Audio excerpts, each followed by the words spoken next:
I'll read this, then we'll get into some gaming stuff. Cured Madness, thank you for the 5. Do you think Western RPGs don't let you be the bad guy anymore?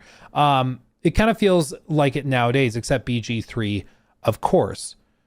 It does seem like there is a hesitance to let you be just totally evil. Even just like, simple example I would bring up is like in BGS RPGs, there is a console command where you can hit tilde and then you can do kill all. Just type that in, enter. And in games like Fallout 3 and New Vegas, literally, and I think Skyrim too, literally every NPC just drops dead. And you fail all of the quests, you fail everything. The game will let you do it, and the game will just be like, now you're all alone in the wasteland. Literally every character, every agent within the game is dead. They're all gone. And it's your fault. So you'll lose and fail all the quests. You can't complete the game story or anything.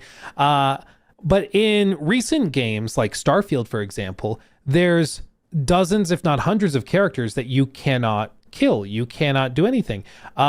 They just get downed. And it's because if they were to die, it would break the quest line, and BGS didn't want you to do that. So they will let you go up to a character that excuse me, is like a major character within a main story mission or a faction mission or something. You can shoot them in the face. They drop down to all fours, and then you wait like an in-game hour. They recover, and then you can talk to them again. And your reputation might have dropped with that faction or whatever, so you'll have to pay more at the vendor. But they'll still give you the quest and let you continue. You know, it's like, okay, so like as long as you don't want to role play as somebody evil, the game works. But that's why I think a lot of people feel like the range of role play has really shifted. Like if you think of it kind of as like a spectrum, a beautiful spectrum. And so we have like evil is over here, maybe like this is just D&D, neutral in the center, and then you have good on the far right. It feels like older games let you enjoy the full spectrum. You know, they let you be super evil and then super good, or somewhere in the middle, which is what most people play. But over the last few years, the average RPG coming from some of these studios, like on the AAA space, have been converging more to like this range, where they want you to only really be playing within this range, instead of the full spectrum. And they're like, yeah, well, if you were evil, that would be like mean. So like, let's not. Like, you can kill people, but it's usually like, this guy's a murderer. Do you like Dragon Age Veilguard, for example? There's a scene with the local mayor or whatever who's kind of responsible for the whole village dying, sort of. And it does look like a foot. You're right. It does look like a shoe. Didn't even mean to do that. The shoe of gaming, ladies and gentlemen. But the mayor is sort of responsible for it. And the choice that they give you is to like take him out or let him die for his crimes. And that's supposed to be like the big moral choice in that moment. But it's like, he's still evil. Like, he did something bad that probably deserves death.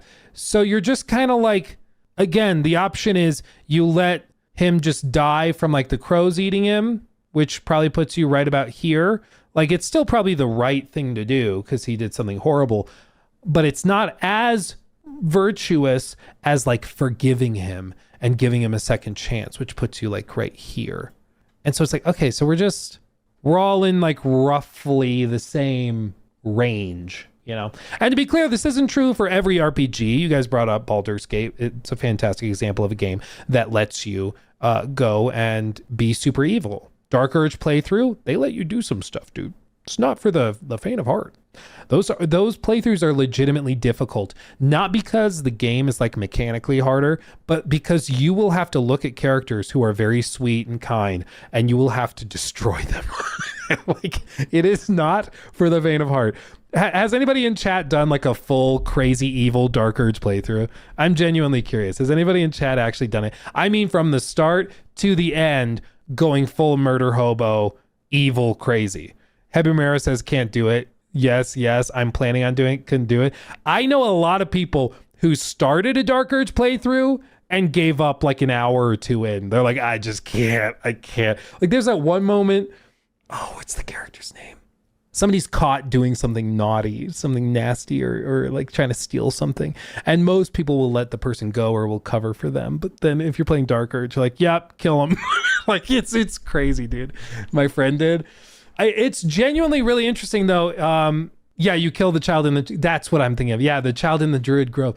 Yeah, it's genuinely really cool to see how many things they took account of and how evil the game will let you be. But it's tough. It's tough to do it.